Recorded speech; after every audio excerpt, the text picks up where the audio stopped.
right. Hello, everyone. It is episode 142 of Hotline League, and boy, golly gee, has it been a hype week of plans, the best plans we've ever had to date in all of history. And you can tell how exciting it is based off of Mark's expression right now. He is pumped after those games. He is so enthusiastic. I can't wait.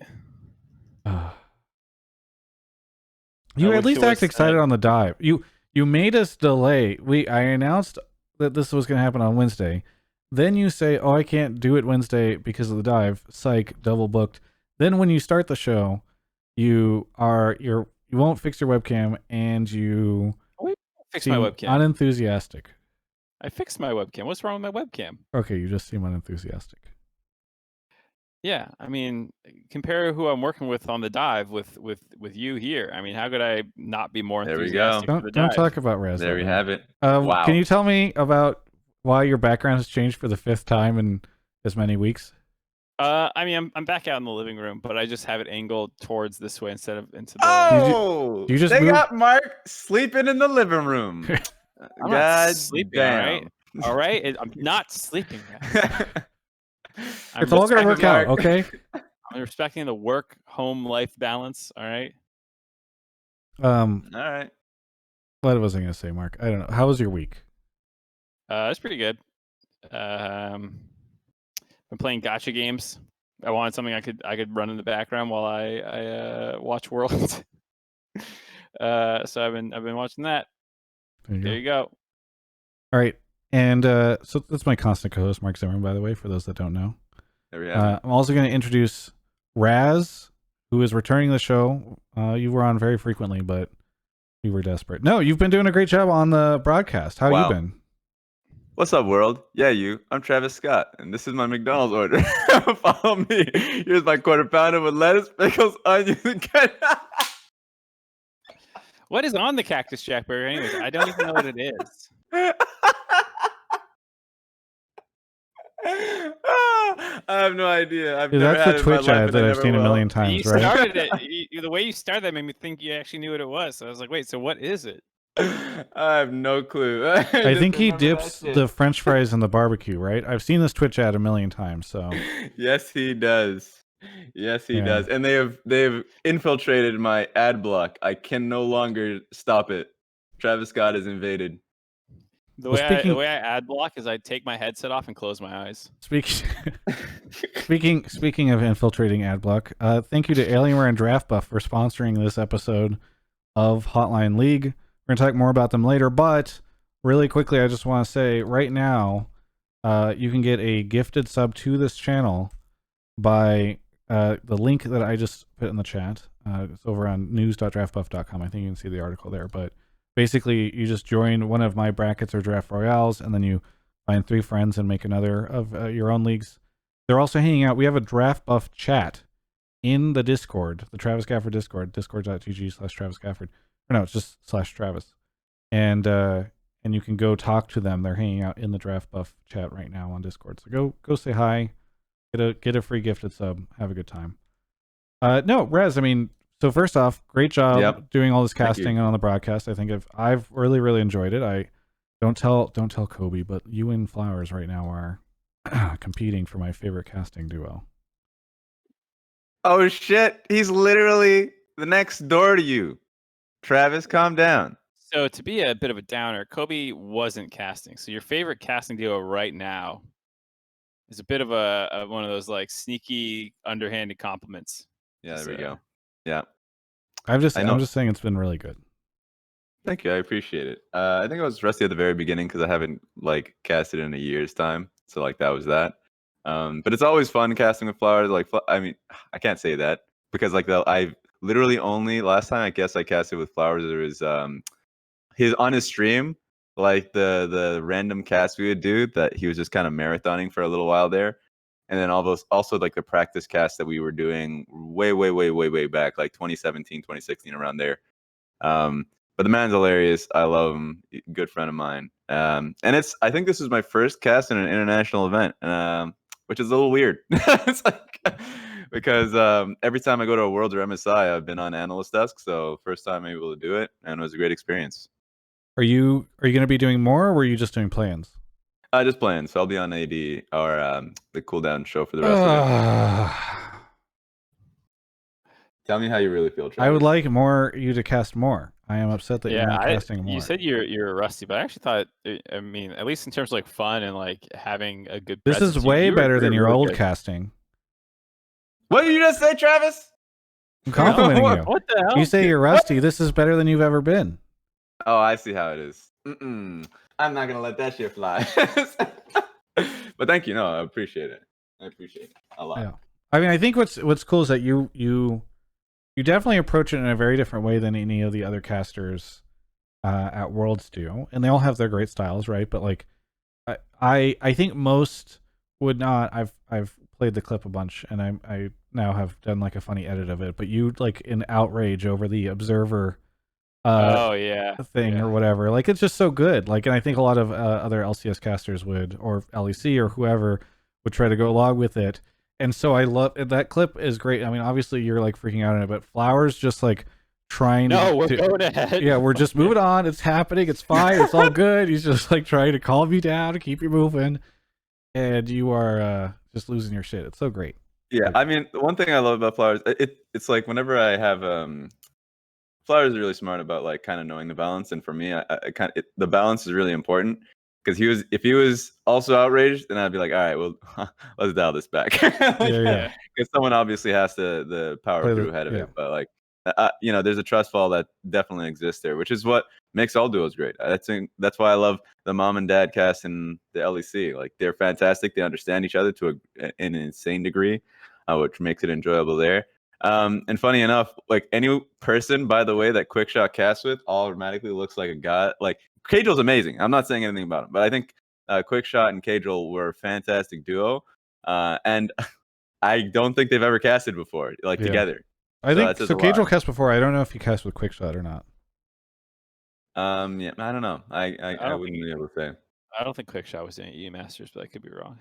Yeah, and so like I mean, Quickshot is probably like the best caster right now in terms of his craft, and I know Cadril is such a damn fun person to listen to and has a great amount of insight as well. Like, so all in all, duos are a great thing, and we still have yet to have listened to Atlas and LS on the international stage, and I'm sure that's going to be fantastic too.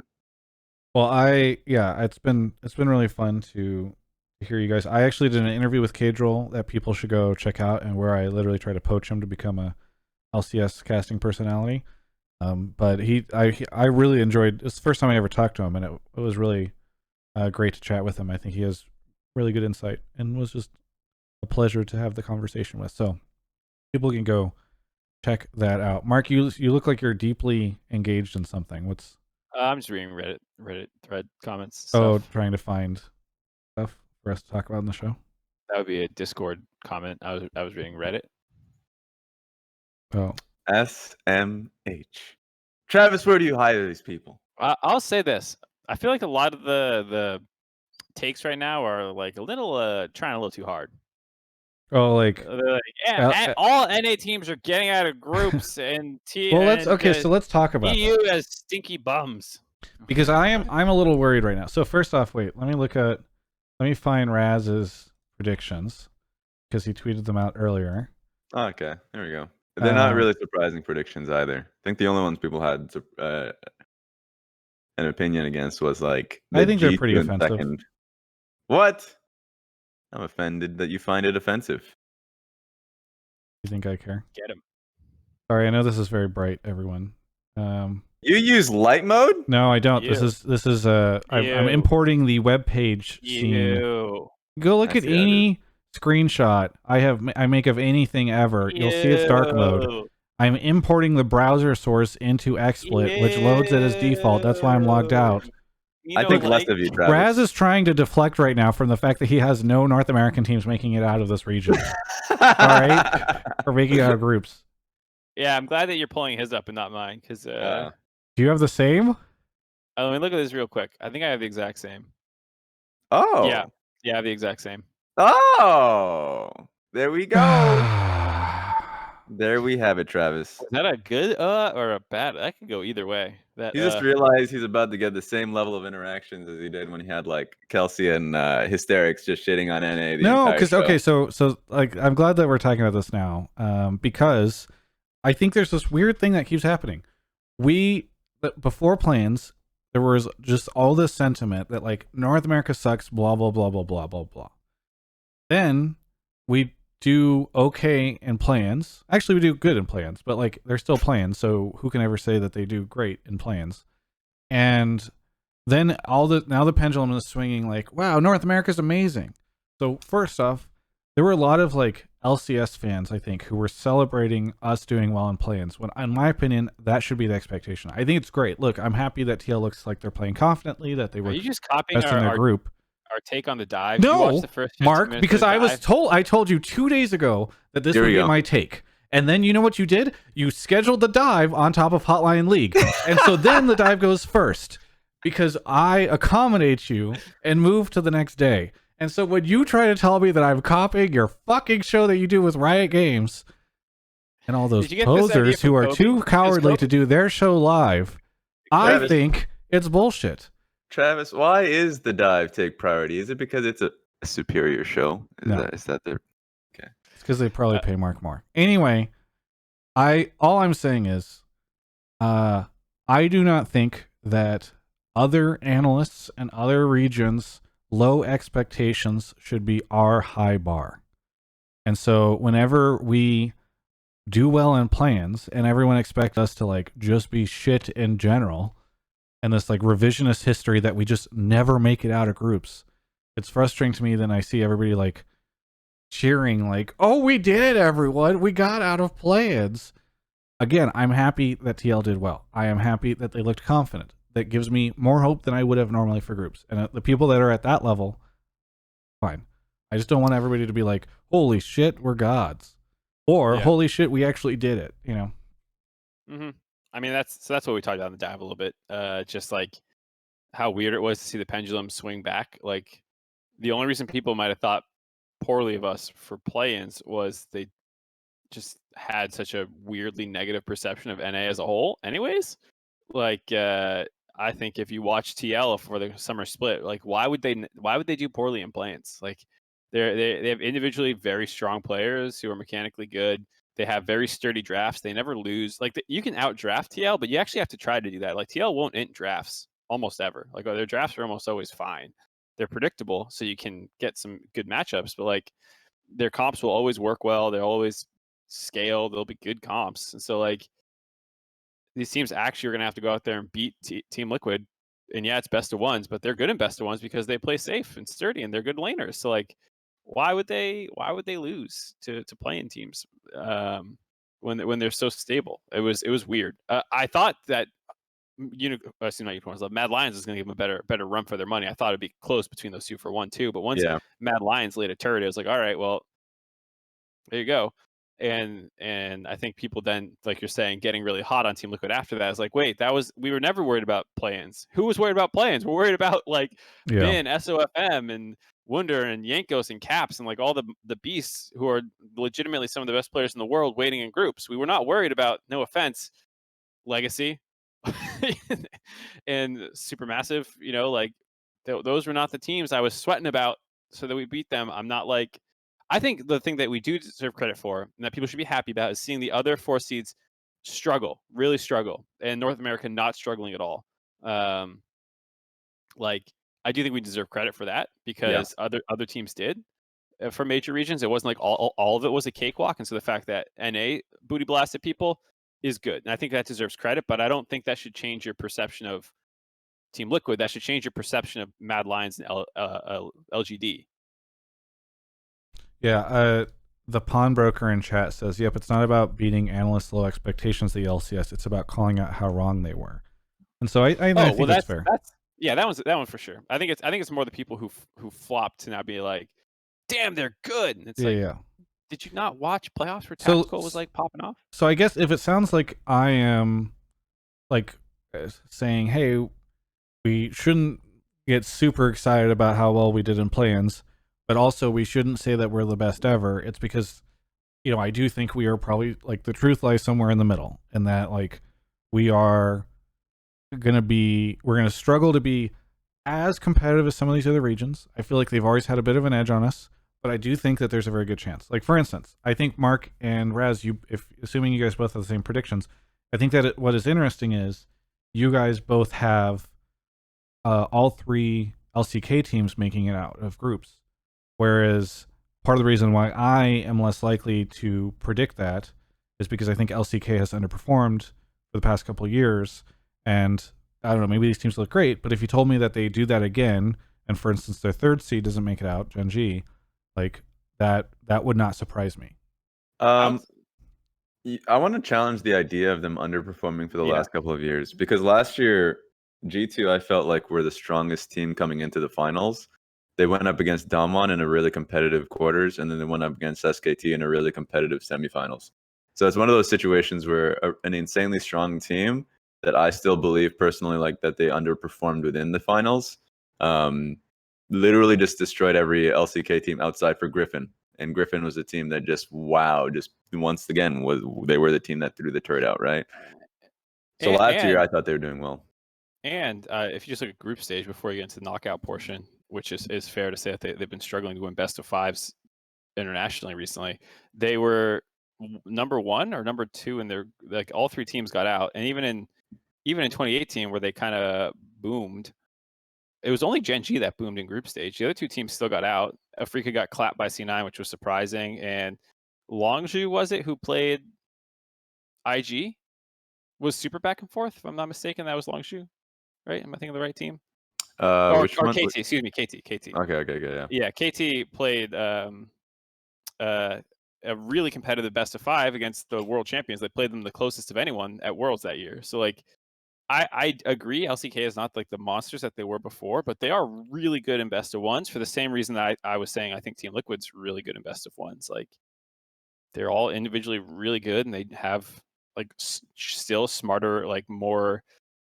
I don't want to say they're slow compared to what they were before. I do think that they've gotten faster, but I don't think they take massive risks for their plays compared to how some teams in EU and China are more down to do that.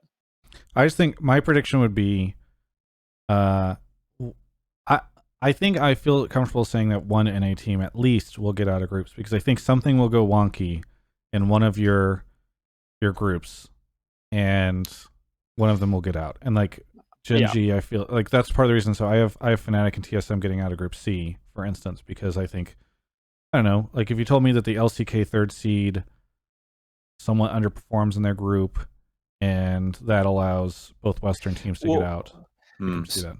So in the episode with Kelsey that you were comparing this one to about being poo-poo, I wasn't comparing it, Raz was. Oh, sorry. Well, whatever.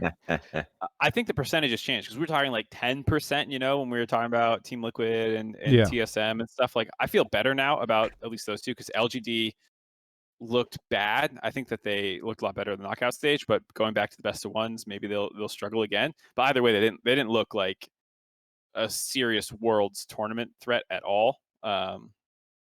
So I think that makes Group C a little bit more up in the air about what's going to happen there. And I think Group A, I'm not saying my perception of Team Liquid changed a ton, but I think Suning, I'm a little less like, I mean, I know they 3-0 LGD twice, so I don't want to read too far into it, but I think maybe I did underrate TL a little bit in the groups, but like I had them 3rd no matter what. I still have them 3rd. I just think maybe the chance to get out is a little bit better than initially given. For me, the team that I think has the highest chance from NA to move up would be TL, because even though I have Suning as 1st place, because like that's where I think that if they're a consistent team, and I think they're one of the most consistent, because they were on a 7-series win streak during the last part of the regular season. Even though they lost towards TS in the playoffs, they were a team that like I felt was the smarter team, like outside of the obviously TS. Like I thought they were a really smart team. I just think that they're a very young and inexperienced lineup in Bin, Huanfeng, Angel. And yeah, I think from that aspect, if they're a team that can underperform based off of just like making crazy on-stage mistakes versus what is a very veteran lined up like G2 and Team Liquid. So like that's an area where I can say if I'm gonna gauge a team kind of fucking up, it would be Suning. But I think Suning, I'm just gonna place them first place because I just think from what I've seen, they're a team to beat. Oh wait, I didn't see that you had Suning first. Actually, that's the difference between. That's the only difference I think between yours and mine. Is I saw Oh, so you have G2 G2 first and then Suning Yeah. second? Okay. Yeah. Well, oh, go ahead. Oh yeah, and then the other one is like I can't put GenG outside of the top two because I just think they have such phenomenal players. Ruler is just an insane 80 carry right now. I think I have him as the best 80 carry in the tournament. Just getting a gauge on every single one of the teams before I make that statement. Yeah, I think I have Ruler as number one. Wait like until that he meets bottom lane double is- if Senna. Travis. Peter sandbagged that shit for months and months and Mhm. months to set people at ease. Anyway, sorry, continue. No one's gonna ban it now. Yep. Yeah, GenG is just way too strong. I enjoy Clid's play BDD. Like, there's not going to be a part 2 to like the team falling out randomly in group stages that people will remember. So yeah, I think TSM is in a pretty bad spot, even with LGD showcasing a large underperformance in even, by the way, even when they came back to quote unquote form in the best of fives, they were up against pretty bad teams in Rainbow Seven and Legacy, and they still had really rough mistakes around major objectives. So like I still Yeah. have LGD in the bottom half in this group for sure. Yeah, I mean, it it's a definitely good feels call like out. after their plans performance, people are not going to be particularly hype about them. Mhm. So yeah, Yeah, I mean, I basically took LGD from second and put them fourth, and kept the rest of the group pretty much the same. Yeah, exactly. And I think Fnatic is really volatile in terms of like what level they're going to show. Like they could be really good, or they could be booty hole. I think how their regular season was, their playoff forms, to like how much that was like a couple crutch picks that they had with like the Lucian and stuff. And like the series versus G2 that was a 3-0 in the finals was both closer and further apart than it looked. Weirdly enough, like they got 3-0'd. They lost the early game pretty consistently, but then they also could have won a bunch of those games with how the mid and late game went. And like Yeah. Flippo's kind of has interesting picks, but can also run it down sometimes, which is also true with Hilly. And like, but Reckless is really solid. It's like there's so many factors for Fnatic that I think can make them. I'm still predicting them to get out, but I could be totally wrong. Like I wouldn't be surprised if Fnatic goes out and lays an egg. But I'm not predicting that to happen, but it wouldn't be shocking. Group C is wild. yeah, I'm very excited. But you know what? Group D's nuts. All right. Shall we start taking callers? Let's do it. Mark, you want to explain how the show works? Yes, this is a live call-in show. If this is your first time watching, you at home, sitting on your chair right now, I'm talking to you. You can get into this show. All you gotta do is join the Discord link that I'm stalling to get to, and now they're spamming it in Twitch chat right now. Go ahead and join Why up. don't you just ever spam discord.gg/Travis? You always get these like custom URLs that expire. because very it strange to me. auto copy and paste, and I can spam with it better. Continue. And once you're in there, go ahead and join the Pleb Calls voice channel, or Pleb Calls 2, or Sub Calls if you can get in there. And then in the Pleb Topics text channel, go ahead and type your take, whatever it is that you want to talk about. If I like it, I'll pull you into the waiting room where you'll hang out until it's your turn. We'll do a quick audio check when it is your turn. Make sure your microphone's working and you sound okay. And then we'll pull you into the on-air room to discuss when you're ready. And if you are a sub, first off, thank you for being one. Again, you can become one to the Draftbuff giveaway. But you also will get access to the subtopics channel, which will allow you to put your topic in there. We actually pull from both those channels, and the sub one obviously moves slower, so it gives you a bit of a chance. Raz is typing to me right now on Discord. You want me to go get the first call? When are you sending to me? We're going to find out in a second. Anyway, yeah, Mark is going to go grab the first caller while I wait what the secret message is. Oh, okay. Well, we'll have to see how that goes, Raz. I appreciate it. Kyle0808, thank you for the 5 gifted subs at like, I don't know, what, are you at 500 yet gifted subs? Some insane number. I don't even remember. Popsuvich, thank you for the 17 months. Washi, thank you for the prime. And Griff 8x3. Thank you as well. Looks like we've got our first caller not here yet. I thought that they would be here. Whew. We'll find out. Mark slipping up with him. 720. He's in Oh pain. my God. Kyle's at 720. I'm sorry, sir, for even possibly believing that you would be at 500 gifted subs. All right. Omniscient is here. Omniscient, where are you calling from? I'm calling from Narragansett, Rhode Island. From Rhode Island. What do you want to talk about on the show? So my take is that play-in showed us that best of ones are worse than best of anything else. And this applies to groups because groups won't really matter besides for like maybe like an upset, like one upset. And so the quarters is where we will really see who's good and who just got lucky like getting out of groups. And so I think a better format for this would be having best of 3 in groups and then having the final be a best of 7, or have a separate knockout bracket like we did in NA and EU for our playoffs. So would it be best of 3? Everybody, it's a best of 3 round robin? Yeah, 1 round robin, best of 3.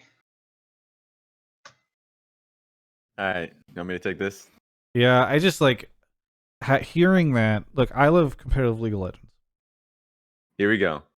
Hearing best of 3 round robin, it's so many games when you've got 16 teams Yep. in the group stage. It's insane.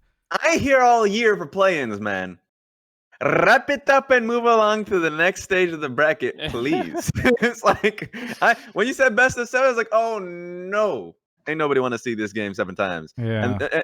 And for me, I think one thing is, just so everyone kind of, the one problem from Worlds this year to last year is the fact that there's no Vietnamese team, so they have to make it so everyone's in 2 groups. And so that means that you don't get to face the same team 2 times. If you just lose to one team once, then that's it. Like, that's the only thing with it, but that's an unforeseen thing. All I really want to see from teams is just the basic fundamentals and consistency that showcases that, like, hey, if we lose to one team because of draft, like, we should still be good enough to win the next few games.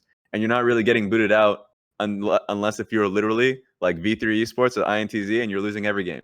It is actually so incredibly forgiving. So, like, it's not as if the best of ones is harming anybody. If you're getting blown out in a best of 1 environment, in at least this world's best of 1 environment, and you're just losing every game, you deserve to lose. You should deserve to get out of the tournament. And then you go on to the, of course, bracket stage format, the best of 5s, and that's what everyone wants to see. So it's just a good way to kind of move the rest of the teams out of the way, and then we get to the real stage. And Omniscient, do you mean both? You don't like best of 1s in plans and in group stage? Yeah, no, I was talking about group stage. So like in group stage, instead of best of 1s, they should be best of 3s, and then like the final, like main I thought you event were group stage. final. I thought you were talking about play-ins group stage. Oh no. Oh.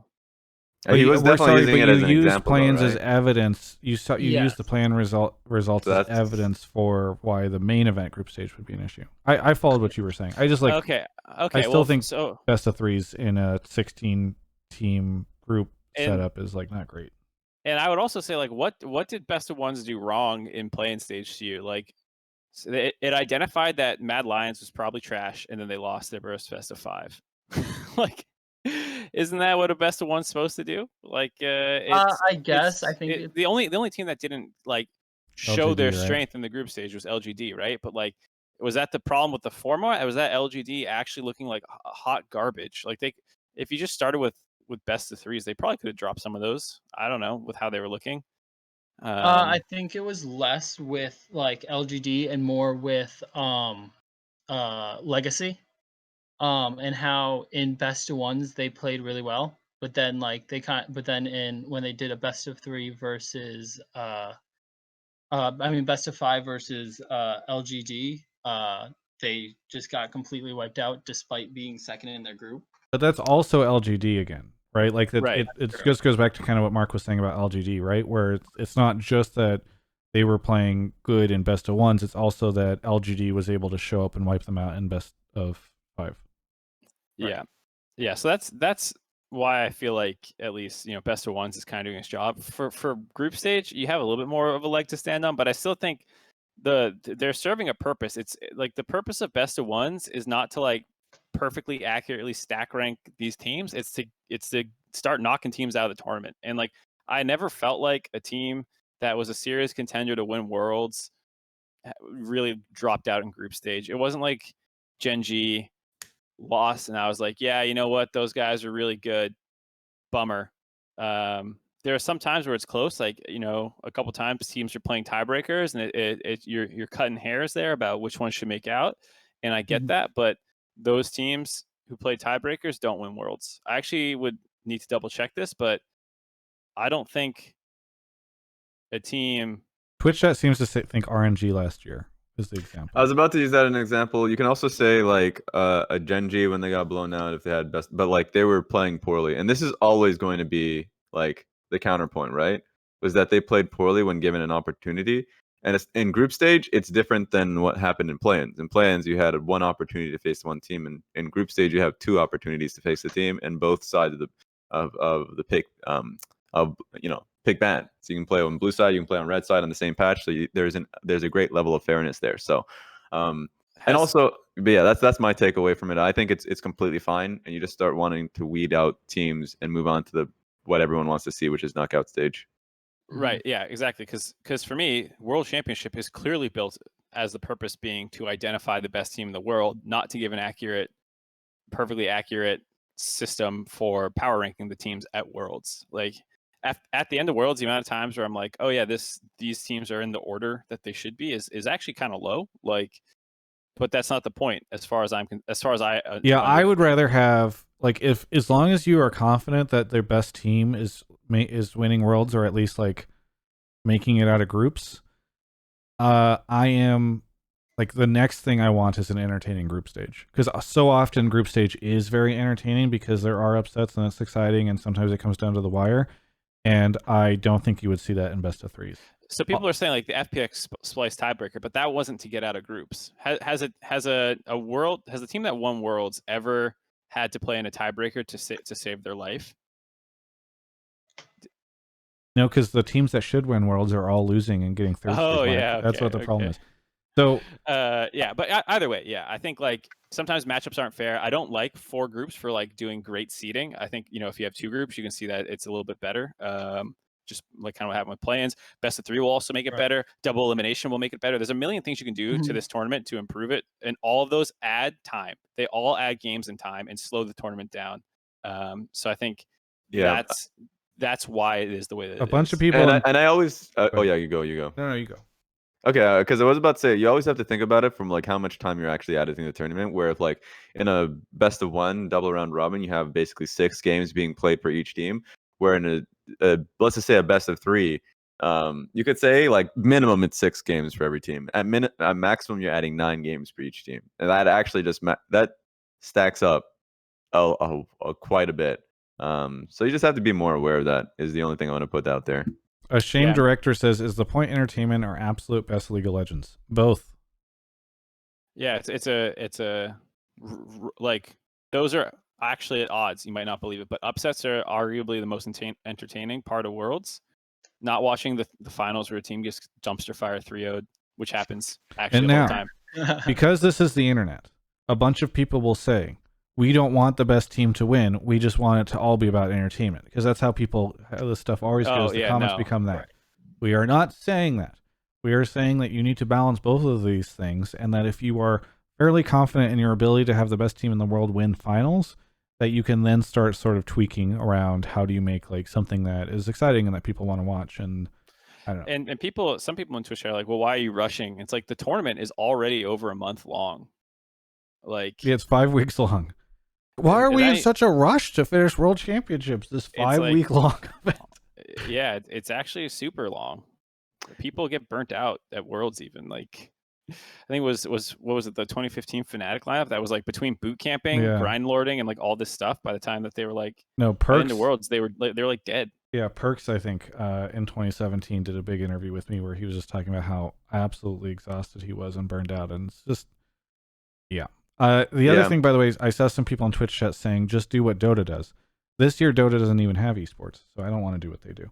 Anyway, Omniscient, what do you think of sort of? I know we've kind of trounced on your stuff, but what do you think of any of this? I think it's absolutely fair, because like for me, I'd much like, I mean, I'm probably gonna be in the minority here, but I think I I personally like the longer games, like the best of threes as opposed to best of ones, even though I fully agree that best of ones are more entertaining. And I also think that upsets are way more entertaining. And I think that if you want to have like more entertainment value in it in like the tournament, then best of ones are like the way to go, especially because of that upset or like that like the one per like seed 3 gets an over like the seed 1, like you get the Albus Nox Luna type of player type of team. But so I definitely see where you guys are coming from. I just like the longer, more and not so much analytical, but the more like I want to see every team that's the best like stacked, and then from there go. Yeah, I can understand that desire. I just think it's Yep. we have a hard time sort of looking. I think we think that the downsides of the system that you're proposing are make it kind of difficult or outweigh sort of the goal that you have. I wanted best of threes for a long time too, man. I'm with you, but like now that I've been on this side of it for a while, I'm like, you know what? It's probably decent how it is. I would still change some things. Like there's always little improvements. Like thank God they got made more pools this time around. Like that was a huge problem last year for Worlds and like the seeding that happened to create Group B. Mm-hmm. Now they fixed some of that stuff, and there's always things that are like little tweaks that they can make, and I'm always down to see more of them.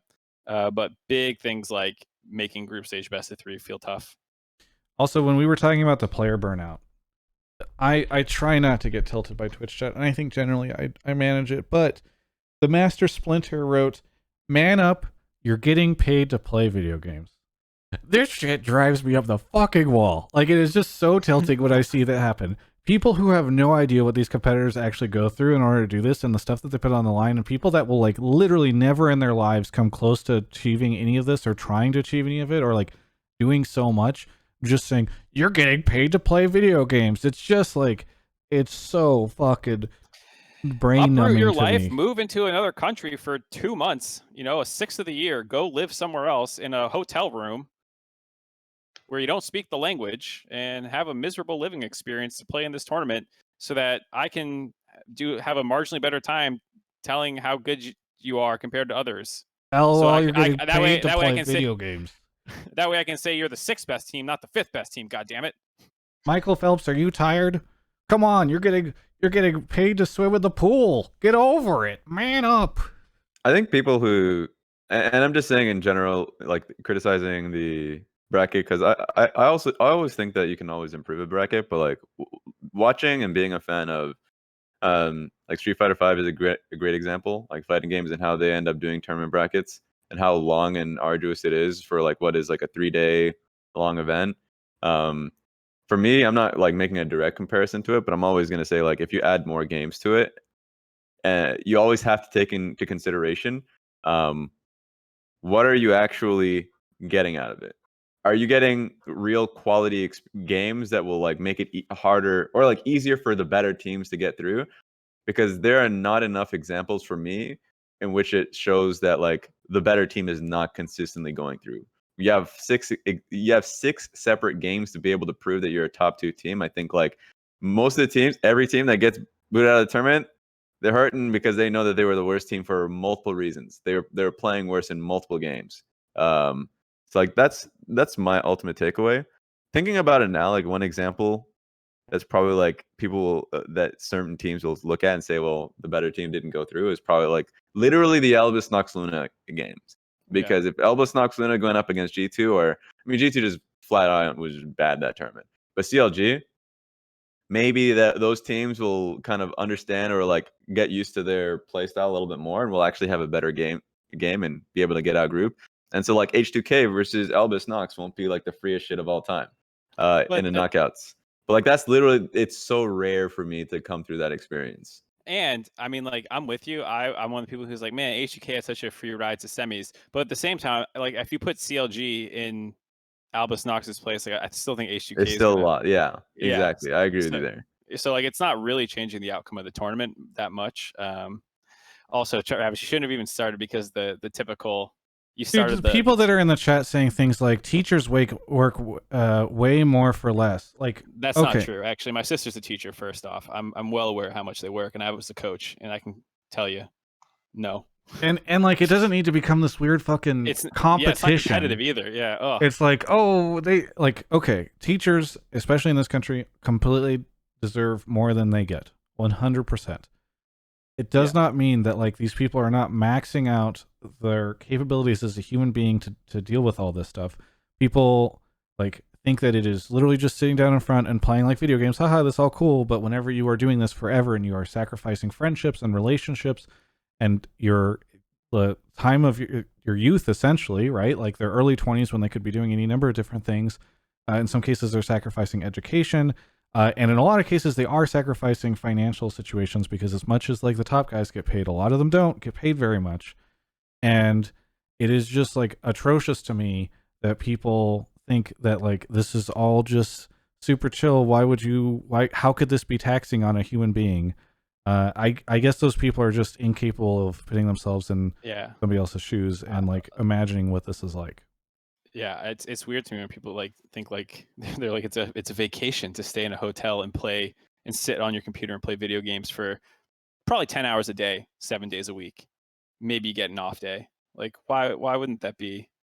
It's like, do you have an office job? It's like people think League. I get in this argument all the time about, like, oh, it's playing video games. It's like it is not the same way that you and I play video games for fun to unwind. When you're getting bodied in scrims and you fucking hate your teammates and like you're just getting blasted and like, oh, it's such an insane. I don't know. The comparisons never make sense. It's not even worth playing the comparison game.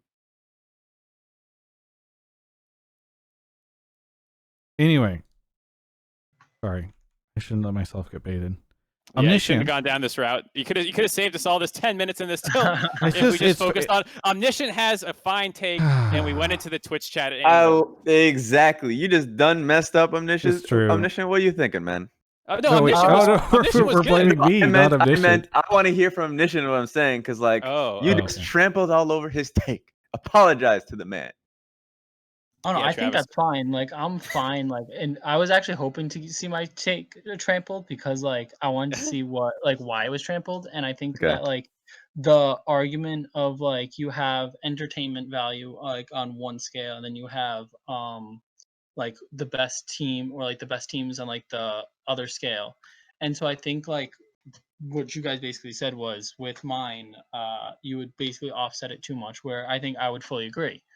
And that best of ones more even it out, where you still get that entertainment value, but by the time you get to like semis, all the best teams are going to be there, and eventually like I do agree, like right now as it currently is, I think for the past 2 years, even the past 3 years, like the person who won Worlds, the team that won Worlds deserved it, and so I think that like as long as that maintains, there's really no reason to get rid of like the major formatting besides for like little tweaks here and there. Omniscient, thank you so much for the call. I'm sorry that I got tilted in the middle of it. Anything you want to shout out before we move on to the next caller?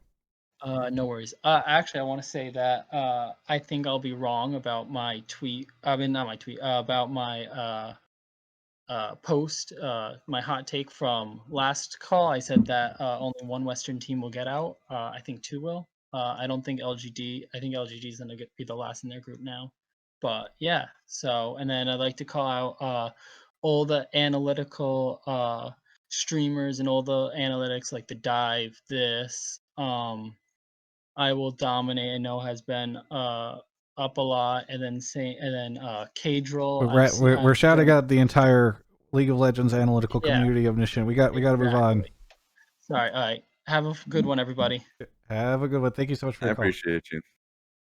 TJ Ninja says Dota 2 TI is way more games and way longer. This year it's literally no games and not long at all.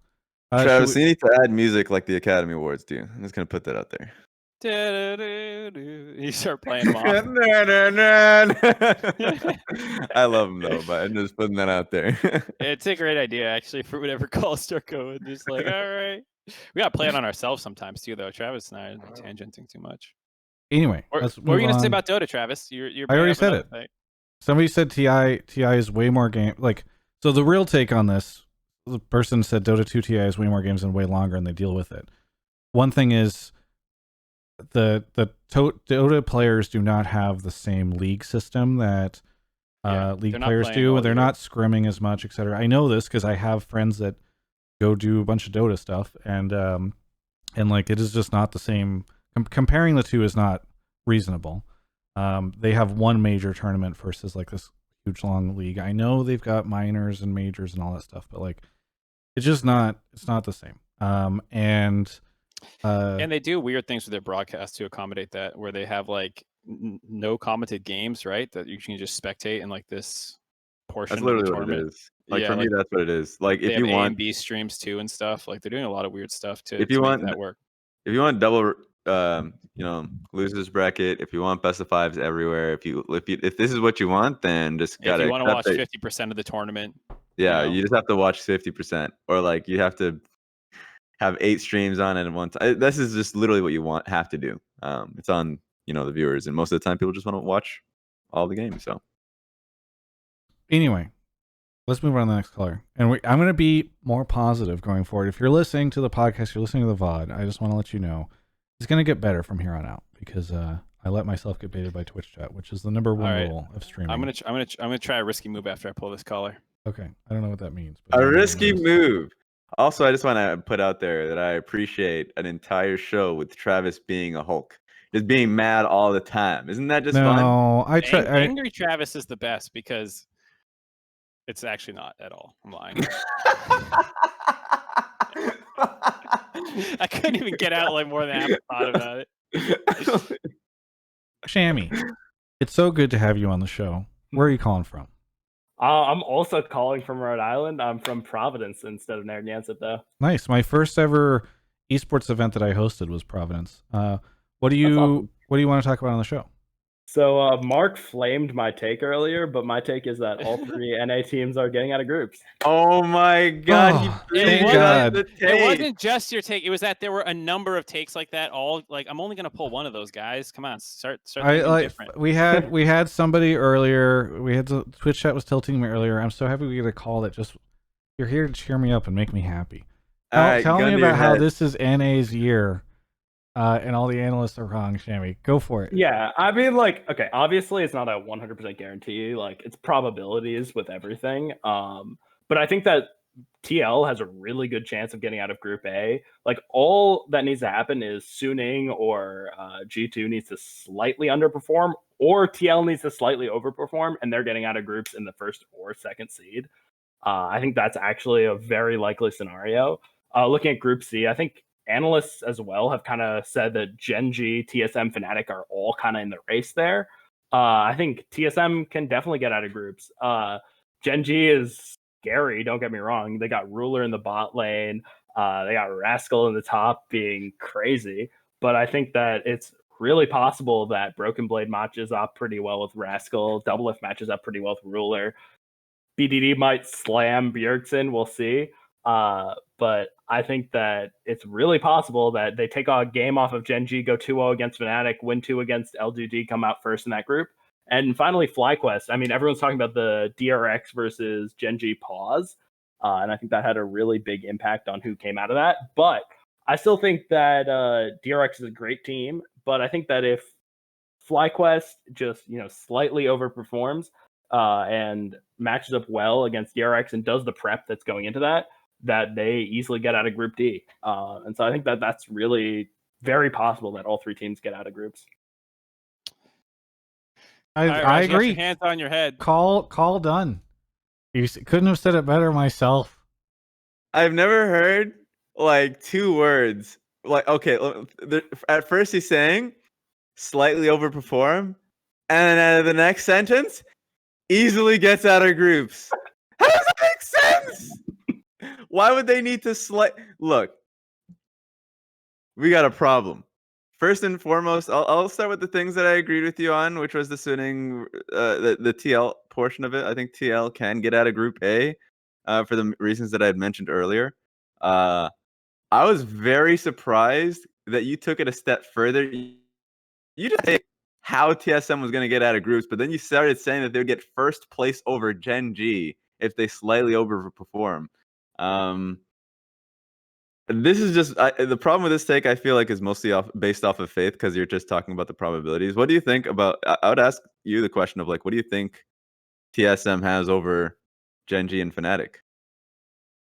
Like that's what I'm confused about. Yeah, I mean, I think that Fnatic has looked pretty shaky, all things considered. If you watch their run through playoffs and their regular season, I don't feel like you can confidently say that Fnatic is the best team in that group, nor do I think you can confidently even say that they're the second best team in that group. And that I think that they're shaky, and maybe they match their best and they go 6-0 in that group, or they go 5-1, or they go 4-2 in that group.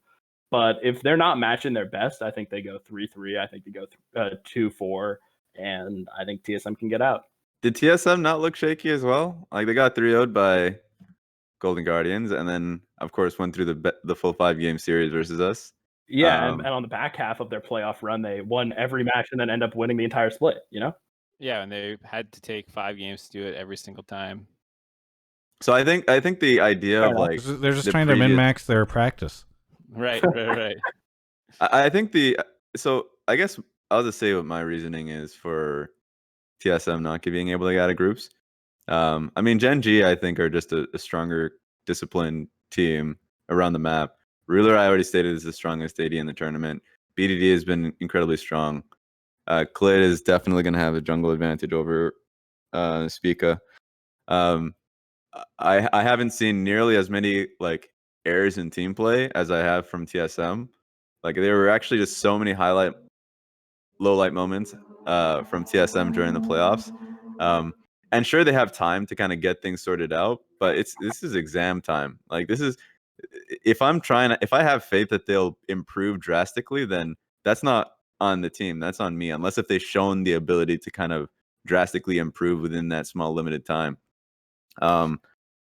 As for Fnatic, I agree with the shakiness in the split. I agree that they were a little shaky. I thought they actually performed quite well in the playoffs up until obviously losing to the eventual winners in G2. And I just think that the pound for pound players are really strong. And Selfmade for sure is an insanely strong jungler that is just the difference in the matchup. I was going to say the shakiness about Fnatic, yeah, I don't think people can deny it, but they also have a really high ceiling, which helped them make the finals. I think the points about TSM and, like Raz is saying, that they swapped their support in the middle of playoffs. They had these really close series to make it here, and they're leveling up, and so maybe they can keep leveling up. And, the idea that TSM might not have hit their peak even in NA is a possibility. Like, I don't want to discount that. And I think that's why I'm not saying TSM can't get out of this group, but I'd still lean towards Fnatic. They have had the players on this team have had better international success recently. So the same way that you're talking about how TSM can get better, which I firmly believe in, I feel the same about Fnatic. Yeah. Like these guys can get better because we've seen it, as recently as last year. I do think. Oh, sorry. Go ahead. The final thing I was going to say is, GenG is not a perfect team. I think people have, like, Clent has had some bad games and has some issues, but I don't think Rascal should be completely slept on, which I think a lot of people do. Is like, he is a weak side top laner, so he's not going to shine quite the same way as Nuguri or a lot of the people on the more top focused teams, but he's actually got carry picks in his pocket and will bust them out if you blind risky things, and they can play to him, and they do it occasionally. It's not they're like the go-to play styles through Ruler, but Rascal's actually, if I remember the stats correctly, he was second in solo kills in the LCK and like really low in ISO deaths. So like he actually just, the only reason he doesn't look great on like stats a lot of the time is because he's just usually playing weak side, but when you give him carries, like, he doesn't really make that many mistakes. And so the same way people want to talk about impact and why they're not worried about him into Wunder or Bin kind of applies to Rascal too. I want to put one final point about TSM, FlyQuest, and Team Liquid, and mostly off of how I felt TSM ended up winning out in North America was the fact that they were a team that actually knew how to play through 3 lanes. Like, they knew how to play through bot lane for sure, but they were a team that gave Broken Blade resources and could effectively play through him, where Team Liquid could not. And oftentimes, actually, I thought in the draft, we're not playing well around weak side. Like, you should never first pick Mordekaiser, in my opinion, and you should never. And like Shen there are times where like, the GP pick from FlyQuest I thought was incredibly int in that series as well. Right. Yeah. So team TSM was outright taking advantage of teams that were playing weak side top lanes, but like unreasonably weak side top, like to the point where they were just throwing in the draft for Can the I top ask you the laners. question? In all seriousness, like everyone, y'all have been talking about TSM. I think that FlyQuest has a really good chance of getting out, and I think that people have been sleeping on FlyQuest since the beginning of Spring Split, right? Before we move on to FlyQuest, I had one point during Mark's thing that I wanted to reference. Yeah. So Mark was mentioning the whole bit about what you were saying about FlyQuest. About TSM could easily be said about Fnatic, and I do think like just kind of as a holistic thing for people calling into the show, it's important to consider when you have a take, how easily could the exact is going to be applied to like the other teams that you tend to be arguing against, or like the regions, right? Because like a lot of the things that you are saying about North America, I love to hear. I want to believe them, but it's difficult because it's like if you just say, well, if this other team slightly overperforms, or this other like when things hinge on slight overperformance or underperformance, it does feel like you could make that argument about any of the different teams. I'm also pretty guilty of this, by the way, and I need to do a better job of it. But because I, sometimes I'll be like, I could see this happening just a little bit, but it's easy to fall into that trap, right? Where you can just say, but I guess like for me, it's like I see everyone pooping on Liquid, TSM, and FlyQuest being like, oh, no one's gonna get out of groups, right? And I think that is such the opposite of what I think is going to happen, because I think that there's such a high chance that all of these teams are going to get out of groups. But so I think, oh yeah, my bad. I guess I always tend to cut people out. But like, here's the issue, because I think, and I will speak for Mark, in the sense that neither of us is saying that like there's no world where these teams get out. Like probability does exist, and surprise have happened before. But even listening to how you introduced it, you're always introducing it in a way that these teams have to overperform.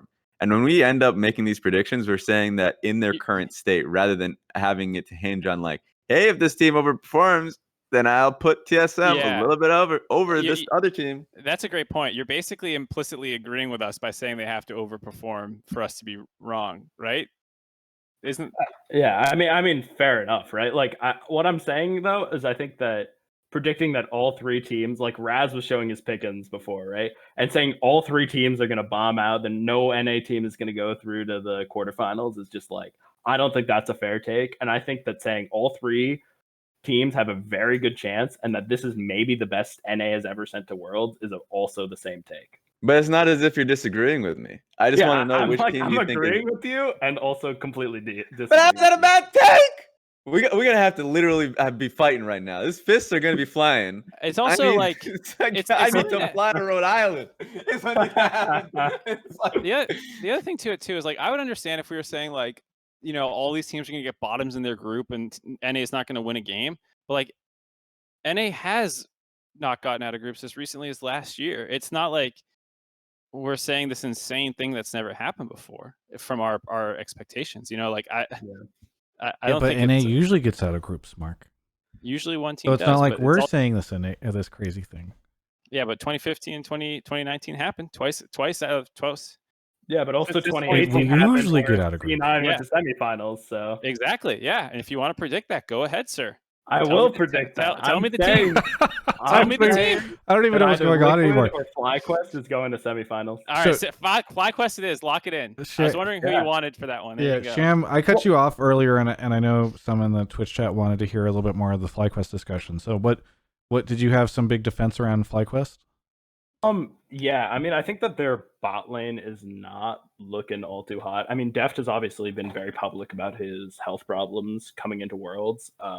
And I think that Kaciarama has been a good support from the games that I've watched, but I don't think that he brings the same team comps that Ignar brings. And I think that just like people have been sleeping on FlyQuest this whole year, and every time people have been really surprised by what FlyQuest has been able to bring. And I think that their skill ceiling is way higher than people are giving them credit for.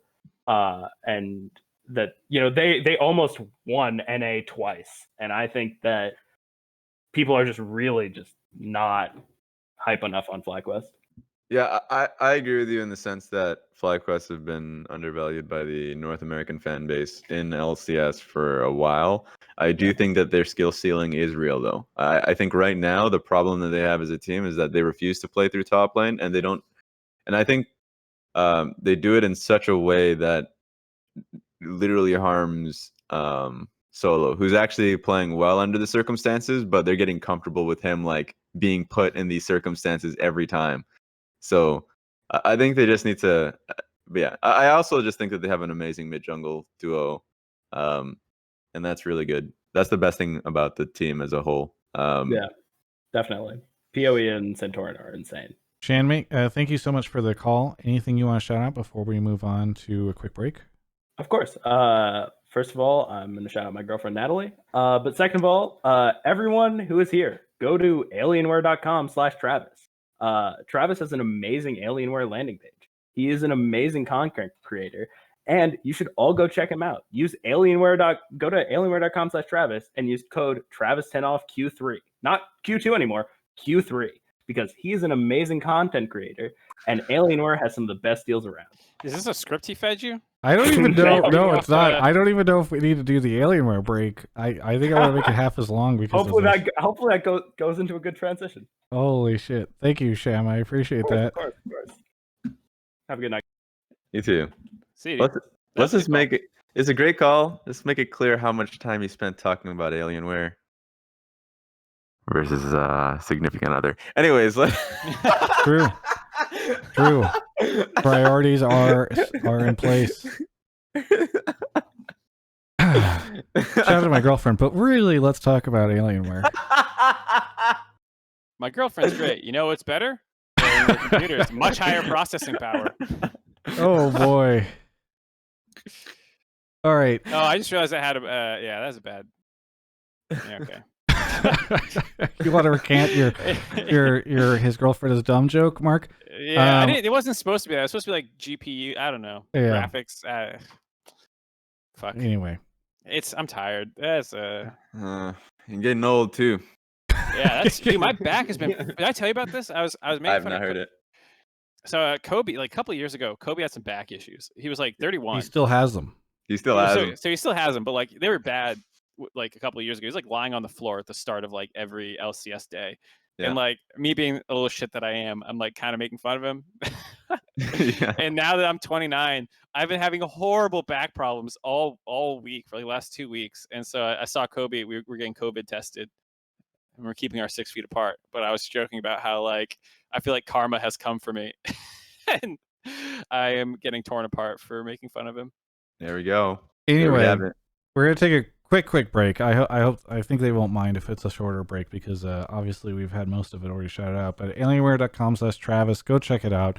They've got new 3000 series GPUs, and I know that they're expanding their availability to those in the future because right now you can get them on the high-end systems, and they're to come on the other systems soon enough. But either way, really excited to be working with them. I actually just placed a big order with them just the other night, and so it's just evidence of the type of assistance that they give us to cover this stuff. And starting, I believe, on the 3rd, so keep an eye out for the outros on my interviews. We're going to be giving away, I don't know if I'm allowed to say the list of everything, but let me just look and see if I can. There's going to be like a fun little game that you can play for a chance to win all sorts of cool stuff, and I know that they secured a big bag. Okay, I'm just going to say it.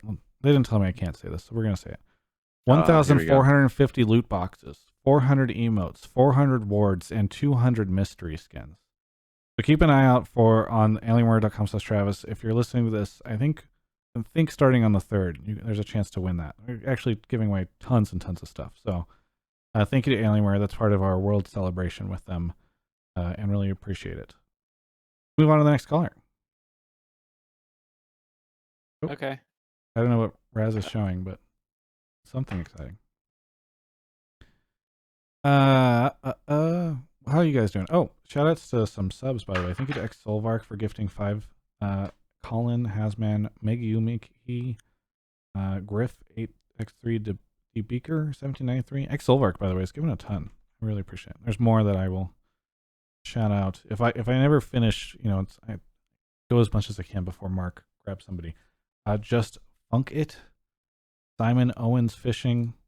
I hope that's like a business.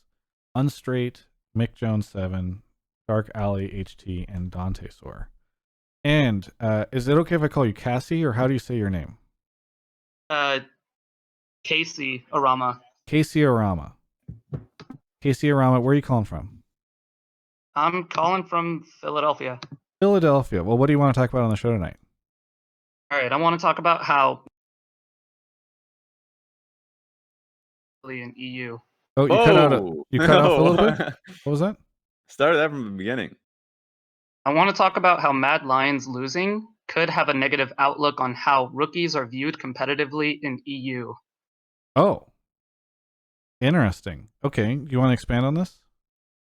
Yeah, so the reason why I was interested in this was because I saw that Karzi was going off of social media to avoid harassment from people or just overall interactions, which is pretty, I guess, Shitty, yeah. understood. I think they should man out because they're getting paid to play video games. But go ahead. We're moving forward, Travis.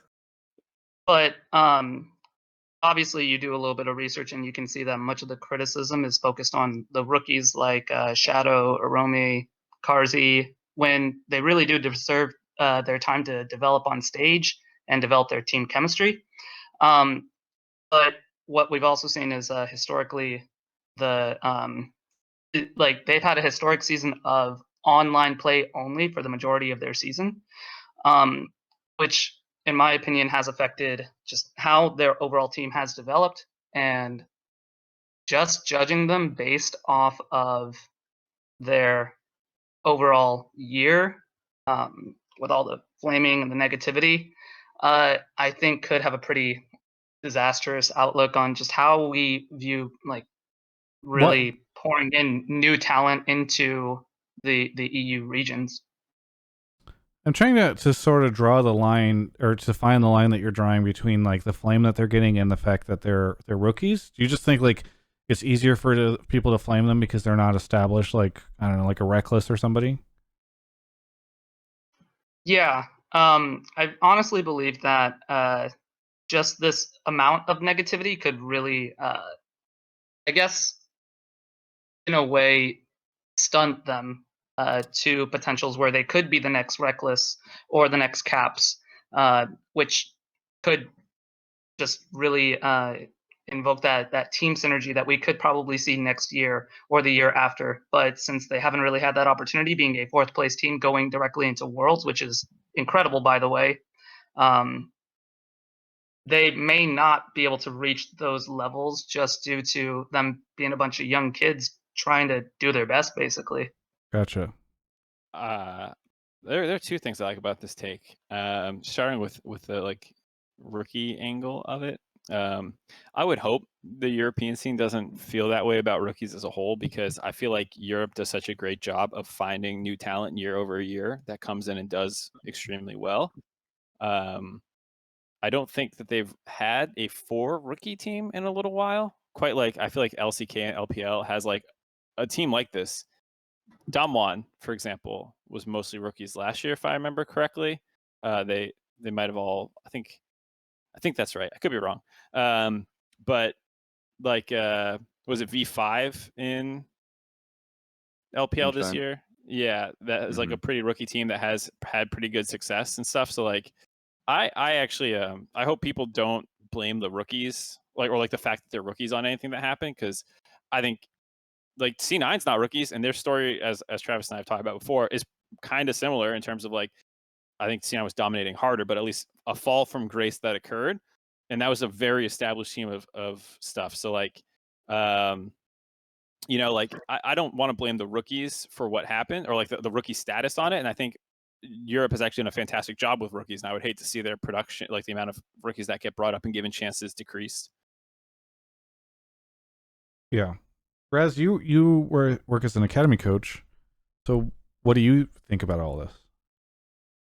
From the viewpoint of rookies, Well, I always hope that rookies like don't get a bad rep when after like let's just say performances like these, because if you think logically about how rookies actually perform in those environments, you'll see more positives than not. I'm like talking about a good example is like look within the like Mad Lions itself. I actually thought that Kaiser had a really good performance personally.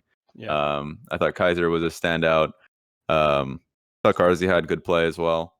And then you look outside to other teams, and I think I'm already blanking the name, but like, Tactical literally was a great example of it. It's a case by case basis for literally everybody, because I think you will not find a correlation necessarily to rookies doing poorly on a big stage. I think that's like kind of just based off of public opinion being more fierce because of it. But then you'll also find the same thing being done with imports, right? Like Peanut got so much shit, and he still continues to get so much shit, not because he played worse than necessarily everybody else, but it was because he was an import and played bad. So I think I agree with the caller that I hope that the rookies don't get like rookies in concept as an idea doesn't get walked away from because of one bad event by just like two individuals. And we just take it for what it is, a case by case basis. And they have their own set reasons, and we don't think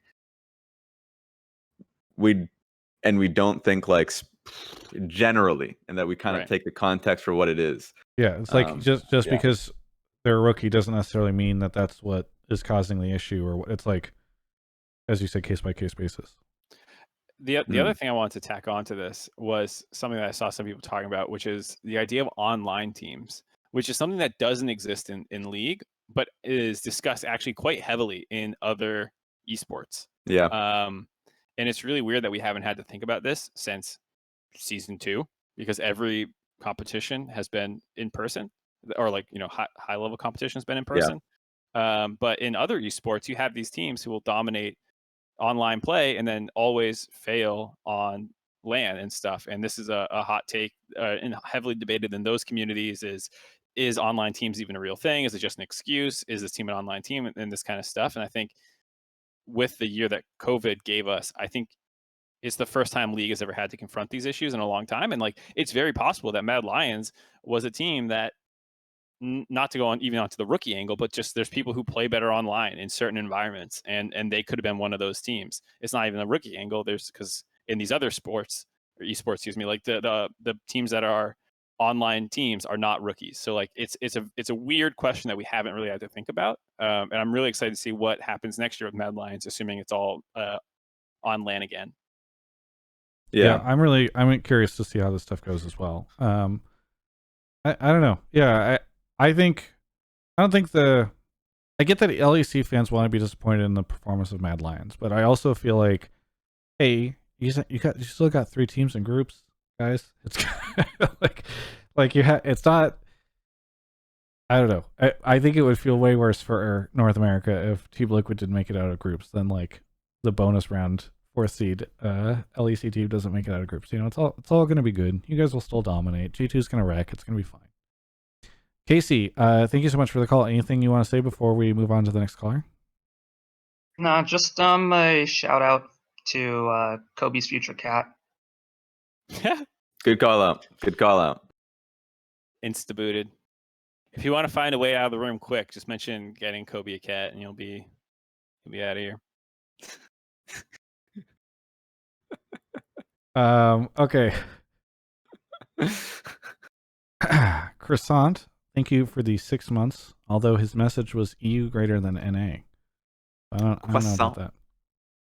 Other than that, trying to get some more good vibes going. How's Hades, Raz? Hades is a fun game. It's a really fun It's like game. a roguelike, right? Or it is a roguelike? I've never actually played a roguelike. What is rogue? Roguelike is it's called off it's a reference to a game called Rogue from a long time ago, where like really tough game, your progress isn't saved when you die, you basically restart. Like Slay the Spire is an example. Yeah. Usually there's like one mechanic, like a lot of these also have a mechanic that will give you some bit of progress when you reset. Yeah. So like you might have like an account level or something. Yeah, I love the game, and I love that element. I even love the fact that you can still get something out of it, so you feel like a sense of strength getting closer and closer to that objective, because god damn it, I'm not going to beat that game without it. Yeah. Well, Clent is here. Is that how you say your name? Yep, Clent. Clent. Where are you calling from? I am calling from Montana. Montana. There we go. What All is the way it up like there? Are there many? I hear there's not very many people. Oh yeah, we got about 1.2 million throughout the entire state area. It's not that bad. Yeah.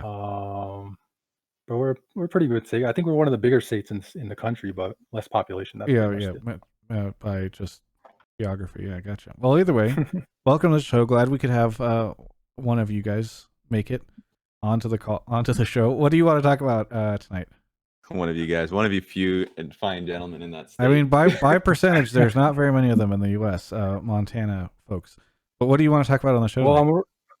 Well, I got Raz now a little bit less feisty from what he was before. He's ready to throw some hands, but Yes. hopefully on this take it'll be easier.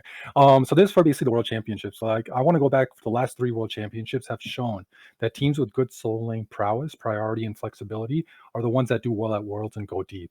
And I believe this is the first time in these last 3 years that we're sending a team from North America in TSM that has good soul lane priority, prowess, and flexibility. And I think that's going to be the reason why TSM has a good showing this year. For some we reason, can compare and contrast that. Oh, go ahead. Yeah, I said we can compare and contrast that to previous teams in NA that have sent teams and who have gotten out of groups. But I think this is the first time in 2018, 2019, and now 2020 that we're sending a team that's going to have flexibility and priority for solo laners. I wonder, I'm just very curious how many League fans in Montana are TSM fans, because I feel like that lines up with my stereotypes. Anyway, Raz, I'll let you go first because you were ready to throw fists before. What do you make of this? Is this TSM iteration the first time that we've had this type of team at Worlds, and perhaps our best chance? So I'm just looking through a lot of the past Worlds teams that we've sent, and it kind of lines up with what I'm about to say, which is it's all relative. So like an NA team sending what they perceive to be strong solo laners, like let's look at 2019 as a great example of it. I would presume that Demonte and Huni are strong solo laners, right? And I would presume that like Licorice and Niski are strong solo laners. And my issue is always going to be that when you finally do send them into a groups and you realize that you're going up against Cap's Wonder in that example, it suddenly that changes. Like your strong solo laners, if lined up to another team that you just deem to be just better, that changes the entire conversation. And then like this conversation that we're having, which is like us previewing it, will change after the tournament. If they do poorly with that strategy, suddenly they don't have strong solo laners. Yeah, but people don't tend to think of Demonte and Niski in the same breath. I'll give you a better one, because I think I kind of agree that that's not the best example. I think 2016 TSM is a great example where like Hanser and Bjergsen were crushing North America, absolutely dumpstering for the most part. Huni was I guess in contention with Hanser during that time period, but that was a team that people felt like was a true triple threat team, and Svenskeren was great, and they didn't make it out of groups, as an example. And then Hanser started getting criticism after that Worlds. Also to Raz's point about hindsight stuff coming in. So you're just saying we've been here before, essentially. I believe. Yeah. Mark. Yeah. Oh yeah. Sorry. Okay, so I think you guys are, Raz, I agree with what you're saying about strong solo laners, but I think last 3 years. Okay. Yeah, you're missing the last point of what I'm saying. I'm talking about the actual ability to play through their priority and flexibility, right? As solo laners. I understand that you said Demonte and Huni, right? Mhm. Tell me a champion other than Kiana is a champion that they were bouncing off each other. Or if you go to Cloud9 and Niski and Licorice, tell me a champion other than this year, they were bouncing off each other in previous years. In 2018, when Cloud9 did well with Jensen and Licorice, fantastic solo laners, right? Mm-hmm. The meta was so in tune. That was the first year that we saw top lane and mid lane were bouncing picks off each other. And the 3 main champions were Akali, Aatrox, and Irelia. C9 was out of all the semifinal teams. They were the only team that could not play those champions in multiple lanes, and that was the first time you saw it. So you're like, okay, fine, maybe it was a one-off thing. 2019, the 4 teams that made semis, G2, SKT, IG, FPX, all 4 teams, phenomenal soul laners 2v2 and able to flex multiple picks. And I think this year it's showing again how important it is. Is that if you look at overall what we're sending, TSM's the only team that has soul laners that bounce picks off each other. Jensen Impact do not share a single champion pool, right? Solo and Power Evil do not share a single champion pool. Yeah. I was about to literally just make the point that before Mark makes his, I'm assuming to be an accusation. Like, yeah, I agree with you on the point of like flex picks. I think if you have if you're a team that has multiple flex picks that have shown to work within your team, then it gives you an opportunity to succeed. My only caveat to that is like you're saying, like all of this once again comes down with a level of success. If you're not succeeding with those picks and scrims, and if it's not, then you will not show it in stage. So like the picks that you're referring to, most of the time the best chances the team has to actually succeed on the stage, which goes back to level of play relative to their opponents. So if you're saying TSM, if TSM does well versus their opponents and Whippo and all that, then and GenG as well, then that changes the conversation. I think your take is good regardless, but I think that's my problem with it. I like this thing. I was really excited when I pulled it about like how many of the past Worlds contenders or winners have had solo lane dominance. And now you hate it. No, I think it's a really interesting topic because it's unique. It's not something that people often talk about. I don't agree with it fully because I don't think FPX was this team that you're describing. They didn't really flex solo laners that much. Like the typical team comp and play style for FPX was actually like weirdly a tank mid and like a really aggressive jungler. Gimgoon, they would roam up topside, but he wasn't like hard counter pick solo carry top laner where he's eating all these resources. They were just super roam heavy team as a whole, and like they would play around LWX and stuff, and like they would just get all over the map and do things. They really did not flex solo laners, and they did not play aggressive solo lane carries for the most part. But I do think this is still just a really interesting conversation to look at, like over the years, what has done well. Because like looking at Samsung Galaxy as another team, and I know this isn't within your 3-year timeline because this is 2016, I think, if I'm remembering correctly. But like Crown played Malzahar and could neutralize, but he was actually a really good mid laner. I think I don't know how people feel about Crown now when they look back at those Worlds performances because of what's happened in NA recently, but he was actually a monster in his prime when he was actually like playing well. His Victor and stuff was fucking gross. Okay, 2017. So like, I think it's a really interesting take, and I think I ultimately agree that teams that have strong solo laners will do well at Worlds. I think it's very uncommon. Like even if I'm talking about the play style of FPX not being solo lane dominance, their solo laners were really good. Yeah. And I think I ultimately agree with the overarching point, even if some of the nuances we disagree on. Like I am excited for TSM for that reason, because that Worlds roster for C9 that was so good, Licorice up until semis was doing pretty well. I guess he struggled against Keen in quarters as well, but like the fact that they had multiple members who could step up and carry, Sneaky took over in that series, whereas I think group stage was a little bit more about Jensen and Licorice. Like I'm excited about TSM for that reason, because they really can play through all 3 lanes a little bit, even though Doublelift has been neglected a little bit more in playoffs. Yeah, and I just want to agree with that sentiment. So like even though I'm critiquing on the basis of like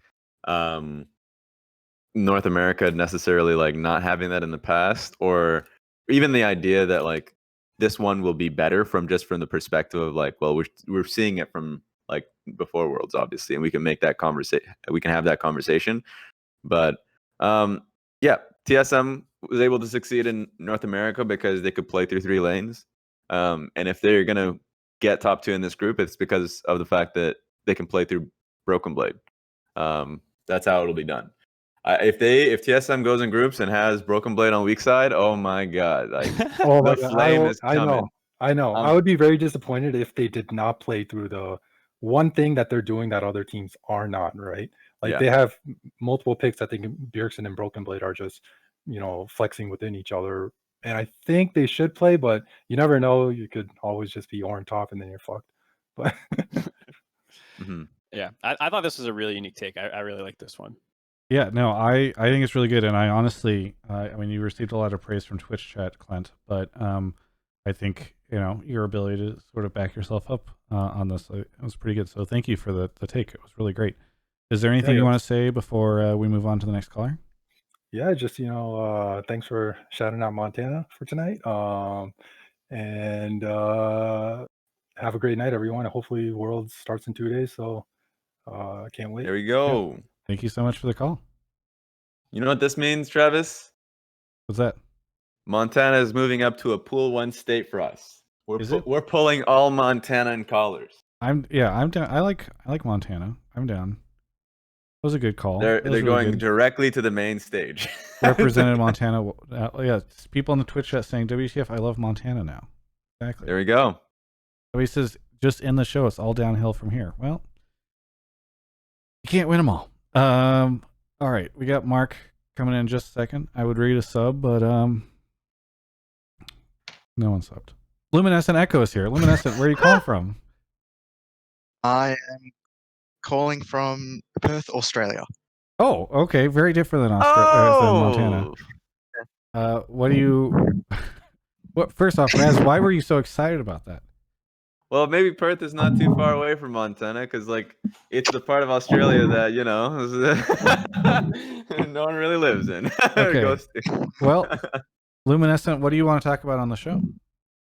So my take was that the major regions shouldn't import the wildcard regions players and focus on their local talent. Nope, too bad. We're gonna take all your talent, Luminescent. It's so funny because when I pulled him, I had no idea he was Australian. I didn't hear the accent, and as soon as he gave me this take, I was like, there's a new layer onto this that I suddenly appreciate more.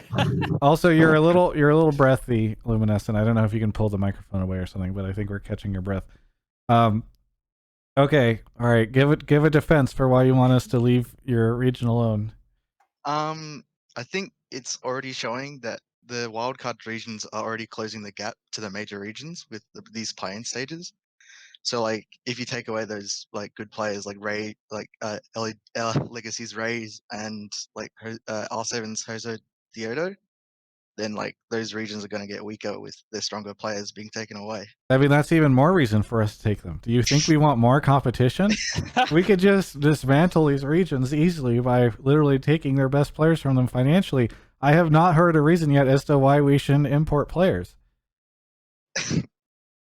That's just, yeah, I don't know. You weren't ready for that American mindset. No, I wasn't. Okay, this is welcome to American imperialism, Luminescent. Yeah, we want to crush the little guy. Yeah, I was just thinking, with the competitive, if with the stronger wildcard regions, it becomes a better viewer sport, as in more competitiveness. These stronger wildcard teams. I mean, I think there's two sides to it, because I kind of agree a little bit with what you're saying about hey, let these players get international experience, they come back, and hopefully you can level the region up as a whole. That has had not always the best success. The emerging regions, wildcard regions, minor regions that had a million names at this point have been around for a long time, and it's only recently that this has been taking place. I wonder if that's more infrastructure level than just raw player. I mean, we changed, we literally did change the ability for us to import players from these minor regions, right, Mark? Yes, but I guess what I'm saying is we changed that last year, and they're still doing well. And you're giving these players a better opportunity than they would have in their domestic leagues in terms of salary and the top end of their careers and stuff like that. So I think there's two sides to it. I understand where you're coming from, but I'm not sure there's any data to back it up quite yet. It makes sense in theory, like what you're saying about, okay, you're taking our best players and using them. Of course, we're going to be weaker. But when there's the big Korean exodus, Korea was actually still better. They just had new players because the infrastructure was still better than LPL back then. You know, and so I'm kind of in the boat where I'm like, does it actually hurt? Like, is there evidence for this, or is it just a theory? Because I don't. Maybe someone can tell me something, but Yeah, I mean, I would be really interested to know if I was the global head of esports. I would want to know a lot of different things about what the ability for these players to go to other regions would be. So, for instance, if you told me this has benefited players in other regions because they can now make more money, for instance, where the regions that they are in have to counterbid against what I guess LCS Academy offers or whatever, that could be good. On the other hand, maybe they can't afford to because the regions are not developed enough, they don't have enough sponsors. So like you would want a lot of data around what it is, how much money these teams have that they can reasonably spend, and what the leagues are making, and how sort of how much of a struggle those leagues are in financially and how well they can compete against LCS on that front. I don't know how the LMS teams feel. I'm saying LMS because I know that it doesn't exist anymore. Like when Flash Wolves kind of blew up and they all kind of went to the LPL, and like now Karsta's on one of the best teams, Sword Art's on one of the best teams. Stake was a coach for someone, I think. RNG. Yeah, and he went around Rogue Warriors, RNG. He's been, but he's been coaching, yeah. Yeah, but like individually, they have better opportunities given to them than they'd ever have in their domestic. We're trying to offer them a better life, Luminescent. You would deny I'm not saying that. I'm just your countrymen this better life in esports. I'm just saying also that but then the PCS is still seemingly doing okay, which is kind of like the reformed version of the LMS, right? Like, I guess I'm just saying yeah, I don't know where to land on it. I'm up in the air. Yeah, I think I think it's fair, Luminescent. I can understand why it would be concerning. Part of me feels like the fact that they allowed LCS to open up their import rules makes me feel as though Riot has decided that these other regions are not going to end up becoming as competitive as the major ones. Whether or not you think that's true or not, like I'm not asserting that is my belief, but you got to kind of imagine that they perhaps are considering these regions to be kind of like farm regions for the bigger ones. And I don't know, like obviously as an LCS fan, it is very exciting for me to be able to have this opportunity to go find this talent and bring them to our league. FBI is awesome, right? But I can also understand why it would be concerning for you. Luminescent, do you think that OCE, for instance, would be as competitive? And I'm not challenging you. It's just like, do you think they would rise up to be on the level of LCS or LEC, for instance, given the time? If they were able to keep their players? Oh, it's a hard question. I think I personally don't watch too much OPL, but I think even then, what Legacy's shown at Worlds is really promising. So maybe, hopefully, in a few years or in even a couple years, they will start showing up. But Sorry, I'm not laughing at your thing. Yeah. It's unrelated. But just thinking about some of the imports, like Origins, Destiny, and I think Lost is also an import from TSM's Academy. Yep. Mm-hmm. Like they either get stuck on a team and then they don't do well, or they just get stuck in like LCS Academy. So that's what just my thought was. Because Travis not letting me answer this question. He's trying my hard. No, go ahead. And we should just acknowledge what Twitch chat is going to be freaking out about in a second. But we won't discuss it obviously, but because I think it'll be really big global news. The President of the United States and the First Lady have reportedly both tested positive for COVID-19. Yeah, Trump tweeted it just a couple minutes ago. Oh, did he tweet? Okay, yeah, I saw another tweet. So anyway, sorry, we can continue, but obviously such huge news happening right now that referencing. We were a little distracted during this call, so that's our fault. Continue. Yeah. It's a devastating news. Anyways, my take on it is it always depends on, like, I want the control and power to be in two fronts, on the players themselves and on the organization that has like a goal for their team, right? So like for the players, each individual will always have their separate goals, either to be their regional champions, to make it to an international event and like be able to show their worth there, or to get the best out of competitive league when they're in their prime. And some players want to be able to go in like to a different region to kind of show their worth there. I think that's all very admirable, and I want to be able to, like, these players should have the ability to kind of prove themselves, right? Especially if they're going to be taking up an import slot and you're from a minor region, like then you have to show so much in comparison to what is, like, let's just say either a strong player with a resume at an LCK or LPL, like, you know what I mean? Like somebody who has a resume that's there against real competitive talent, like in that region. So I think that if they're able to prove that they can do it, God bless them, let's go, right? That's why, that's why I love seeing that when it happens. And then the second point of like the organization and what their goal is for their academy team. Because if your academy team, you just want to be able to develop players that are there. Like a good example would probably be like my team bringing up Chime, who's an incredible support player.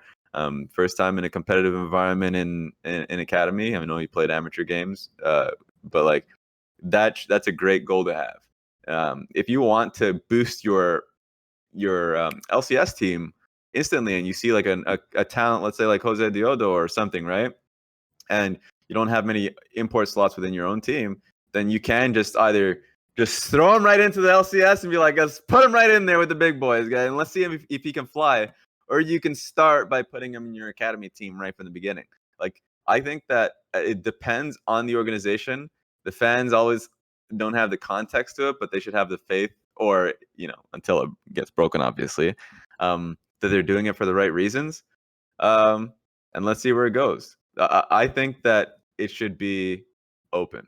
And I don't mean open as in like LMQ open, because regional talent should get the opportunity to perform. But like it should still be within the controls of the player themselves and the organization that signs them. Yep. Hey, Luminescent, thanks so much for the call. Anything you want to shout out before we go to a quick break? I guess just shout out to Legacy, who tried their best at Worlds, and shout out to any other OCE fans that are watching. Hell He yeah! popped off. Shout out to That was OCE. I'm happy for you guys. I really like the region. I visited it back in like 2014, and I don't know. I would love to see them continue to do better, and I apologize if we're plundering your player base. Have a good one. Thanks, guys. Oh, we lost him. You just kicked him right when he No, said he I pressed whatever. He wasn't saying anything, so I moved him, and as I moved him, he said, "Thanks, guys." Thanks, guy. Boom. Just boots him out the door. Anyway, we're gonna take a quick break to talk about Draftbuff. So this is really cool. Right now we are running a Travis Gafford Pick'em and a Travis Gafford Draft Royale, which is where you can actually look, you've been building teams out of LCS players for quite some time with me and Draftbuff. Now you can build teams out of the world's best from all these different regions. Very, very exciting. I'm actually going to show you guys. So their Pick'em on their app is kind of cool. They just rolled this out where it's the way you do it is you actually go game by game or match by match. I'm moving this around. I'm going to cover Mark because he's talking, I think, to a caller. And you basically swipe on who you think is going to win. Familiar to another type of app that you may be familiar with, but it's kind of a really cool way of building out your Pick'em. And I think it's really neat that they've been building this. And so you can go join the Travis Gafford Worlds bracket and compete against other people. Actually, fun fact, yesterday I streamed, for those of you that weren't on the stream, what we did was we actually had the Twitch chat. We actually had the Twitch chat of, sorry, Mark is, anyway, we had the Twitch chat do the Pick'em. And we ended up with some very interesting results. So if you want to go up against my Twitch chat, and again, they might be a little biased, and see if you can beat them in the Travis Gafford Worlds Draft, go handle the Pick'em, or go do this. You can go to draftbuff.com, I think /Travis. You can do !Draftbuff in the chat. That'll be the link. Yep, it is draftbuff.com/join/Travis Gafford. Just if you're watching on the VOD, go click the link in the YouTube description. If you're watching right now on Twitch, click that link right there. Sign up. They are also giving away subs to the first 150 people who join the bracket or the draft royale, and then also create like a small little league with your friends, 4 players or more, build out a salary and do a draft that way. So you can get a sub to the channel for free. Thank you so much, Draftbuff, for doing this. Really appreciate them. It's a great time to play their games during Worlds, and we really appreciate their sponsorship of the show. And oh, by the way, one last thing. I mentioned it earlier, but there is a Draftbuff channel on my Discord. The Draftbuff folks are active in it. You can go talk to them right now if you want. And even if you're watching on the VOD or whatever, you can go join discord.gg/Travis, join there, and they check it, I think, throughout the day. So thank you to Draftbuff. Mark, you want to grab our next caller? Yeah, Yes. I would love to. He says, oh, we're already here. Astrosparkle, where are you calling from? The Bay Area, currently under fire. Oh, geez. Is it? Again? The Napa Valley fire kind of broke out. So Oh, that's right. I did hear about that. I'm sorry to hear that. It's been a tough year. Either way, what do you want to talk about on the show? which point do y'all want to go with? I think I pulled you for the G2 one and Jankos. Yeah, so I think Jankos gets a lot of flack that he doesn't deserve. A lot of people criticize him, especially during the split and early playoffs, that especially when like even Hecarim was starting to become more like mainstream, really criticize him for not being able to pick him up and stuff. But I think that's kind of unfair because it's not really that Jankos can't play him. I think he had one good Hecarim game in there somewhere. I think it's more that G2, like stylistically, can't play them. If you look at what G2 wants to do, like G2, like everything starts with caps. Like, and just a quick tangent, like flashing back to 2019, G2 probably had the best macro out of any team, even though they didn't win Worlds. I still attest that they probably had the best macro overall. And like everything starts with kind of enabling caps. Anything they need, like Jankos, if you watch the G2 versus Fnatic series that they had in playoffs for finals, like G2 Jankos will come down from like the river, like he'll drop what he's doing, like whatever he needs to do for caps to set him up for success, he'll do. If he needs to be a TSM Santorum ward, he'll do it, right? If Caps' lane gets frozen in a bad spot, he'll take that hit. And I feel like when Jankos is on carry junglers, he kind of gets torn between, do I need to set Caps up or do I need to go farm and get gold? It also doesn't help that around the 18-minute mark, those are no longer Jankos camps. Those are Perks camps. Pretty much from like 20 minutes on, a lot of Jankos' farm comes from either turret plates or enemy jungle camps. So I think it's unfair to kind of throw Jankos under that bus and say he can't play carry junglers. I think just like G2 as a whole, like they need him to get their lanes rolling and going. I don't know what the analysts or fan expectations are of Jankos. I think Jankos is a smart jungler. I think, and what you've just said, like there are many junglers that have that kind of same role, I suppose, or responsibility. For me, the only thing I've had against Jankos is just some of the inconsistencies in decision making. Like, not even that far off. Like versus, what was their name again? Actually, Rogue. Sad. Versus Rogue. Like when they got to like later portion of the game, and they were in a position where I thought that G2. I'm not going to talk about the specifics. I'm just going to talk about like the overall setting because like not a lot of people remember that game. I thought they had a really good map state. I thought they were really smart in G2 how like they set it up, and then like he just Hecarim charged into like 3 people when they could have just waited. And I was like, well, this is just a really weird decision. Like this doesn't make any sense in that context. And these are like issues that I have with Jankos a few times.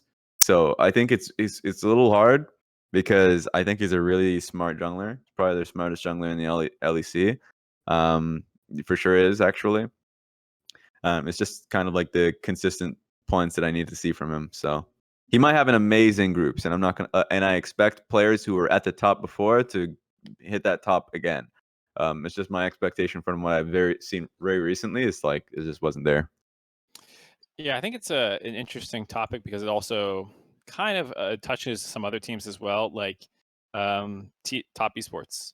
Karsa is team Wardbot that kind of goes around and does whatever they need from him, and is largely playing tanks because they're not going to be getting them out of their other roles except for maybe Lumao. But even then, like, actually not Lumao, Yanja.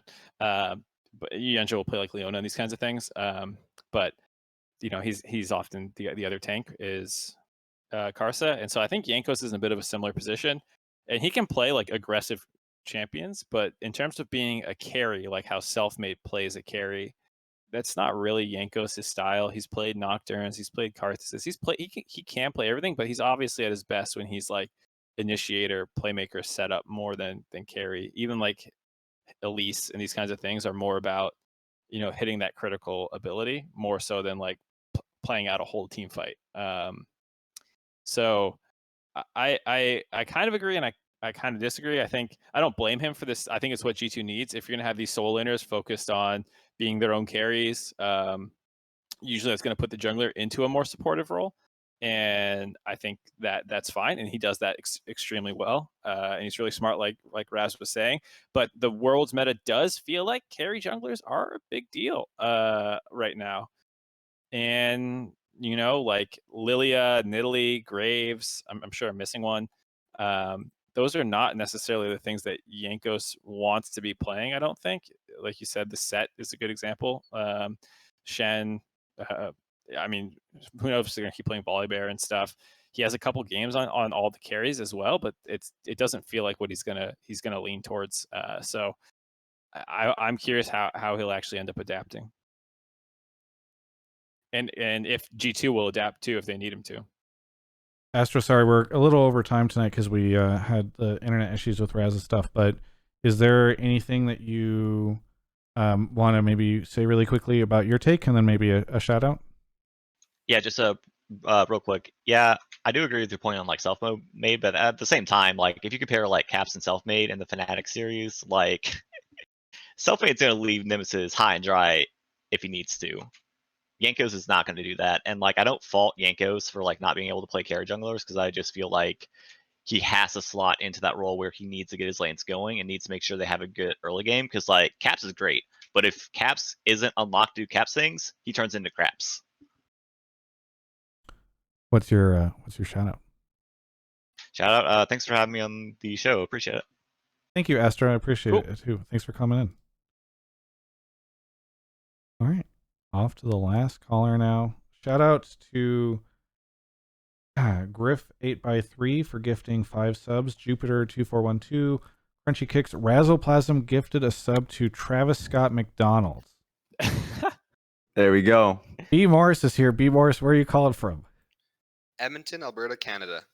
Oh! There Yeah. we go. I mean, Calgary's a little better, but I'm just gonna. Yeah, it's It's a little little better. unfortunate. I'll give you that. Okay. What do you want to talk about? So I'm gonna be the little TSM simp, I guess, because since there was 2 TSM callers before me, but I think that TSM will make it out of groups. I don't think that they'll get first in the group. However, though, I think GenG will get first, but I think that TSM has a stronger top side, and that's gonna let them get into at least second in their group and allow them to get out of the group. So I just want to Stronger top say, 3. I'm sorry to bmorris. I want to apologize. He was really the only specific TSM caller I pulled, but the other 2 people ended up spilling into TSM. There was one who was like, all NA teams are going to get at groups, and then we ended up talking about TSM the whole time, almost. And then there was another one that was about like the importance of solo lanes, and I didn't realize that was going to then transition into TSM. So I'm sorry to bmorris, and if callers are like, why are there 3 TSM takes? There was only supposed to be 1. Excellent reasons, Mark.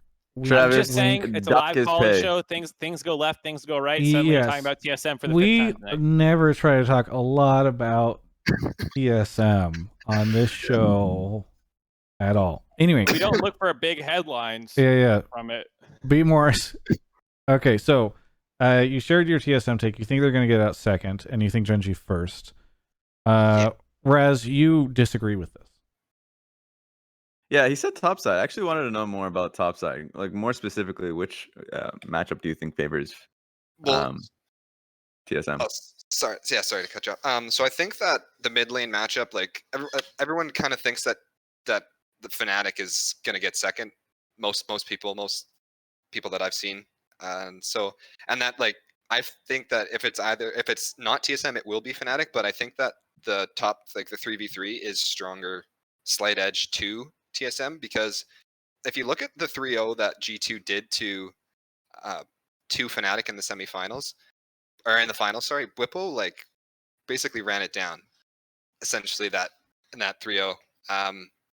And so I think that if Broken Blade can just play carries top, they also lost to River Shen, which Spica is the person who gave G2 that idea. Perks confirmed that in an interview. I think that they will be able to, and even in a best of one, I think that they'll be able to just like bust out the River Shen, and I still don't think that Fnatic will be able to deal with it. And then I don't really feel too concerned about LGD. And I think that Bjergsen is going to be a lot better than Nemesis because he doesn't make any mistakes. Like Bjergsen's like pretty hard to punish. Mhm. And it's not like he's not making huge plays like Caps. Yeah. Because he's not a I'm a no-go like 1v9, but he's just like very consistent and not very easily punished. Yeah, I like your point. I think I fully agree on the mid lane point. I think Bjergsen versus Nemesis is Bjergsen favor, but obviously it depends on like what champions are going to be playing. If Bjergsen just plays Zillion, then it really doesn't matter. He's not even playing for lane. But I think that's a really strong point. Nemesis has had a bad split. And top lane is an interesting one. I think Bwipo gets put on an island a lot. So like a lot of the times Fnatic's game plan is to play through mid or through bot, and so like the kind of clash in styles is something that I want to look forward to. And by design, it feels like TSM like will have a better top side because that's where their priority is. If they don't have a better top side, they just lose because like like that's just what the plan is ultimately. And I do think like genuinely mid will be in TSM's favor. So yeah, I agree with the point. I obviously still had a different take because I think as a team, Fnatic are just better. And a lot of like they're a more creative team, which is always a positive in a best of one environment. What some of the compositions they end up concocting, and then around major objectives, I feel like they don't have those big flops that I see from TSM consistently. It feels like Fnatic ultimately knows what they're trying to accomplish. Hylissang is really good at being on top of that, so that's why I would have them. I think it can be close though, like to the point you just said. I think to play devil's advocate with the caller, I still think, like if TSM does get out, it will be the way that the caller's talking about, where and you made a great point, Raz, about how different all these groups are. Like this is not a group where the teams are playing the same way at all. TSM is top focus, early pick mid to give counter pick to top, go top with a lot of their resources. GenG is bot lane. Fnatic is about setting a lot of the time self-made up. And then LGD is what people talk about the most is mid jungle 2v2 and stuff with GA and Peanuts. Like I think each team has their own little twist in how they're playing the meta here. And I think Rascal is used to playing weak side in Korea and stuff. Like I don't think TSM is going to throw something in that he's never seen before. But if TSM does get out against some of these other teams, it will be like you're saying, caller, about top 3v3, not top 1v1.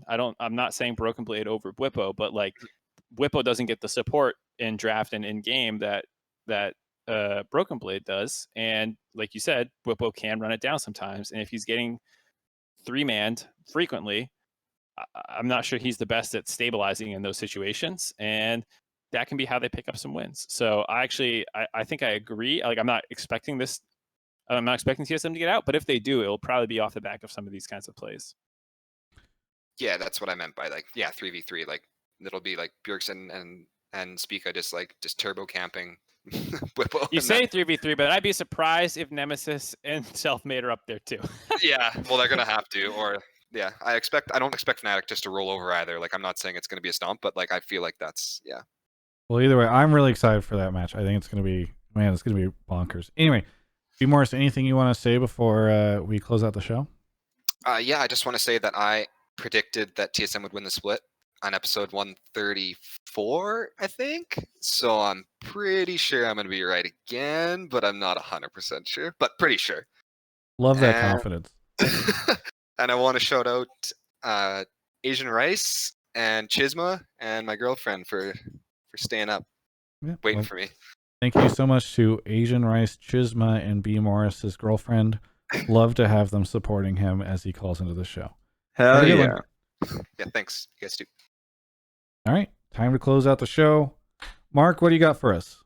Not much. I'm debating whether I nap for a little bit and get up again at like midnight. Otherwise, I'll probably. Oh, you know what I might do tonight? If there's any late nighters with me, I might stream a random game just to like try and stay awake. I was gonna do it last night, but then you and I had pillow talk until 4 a.m. and then it was too late. But If you turn on your stream in 15 minutes, I can raid you. no fucking chance. It's more like I'll turn on like 1 or 2 to help me get through the wee hours, and then You stream? no, I have a stream and I randomly turn it on once every like 6 months to 2 years. I'd probably be playing like old school emulator games. So if that's your shit, I might just drop by just to pelt insults like I do with Travis in his Twitch chat whenever I'm there. True. yeah, Well, bring you're it, no bring longer it. a mod. Raz, You and 10 people will probably be there. Raz, So I will what do you want to shout messages. out? Big shout out to Golden Guardians, of course. Gotta rep that. Amazing organization and my amazing people. Shout out to Flowers for some damn good casts. Enjoyed them.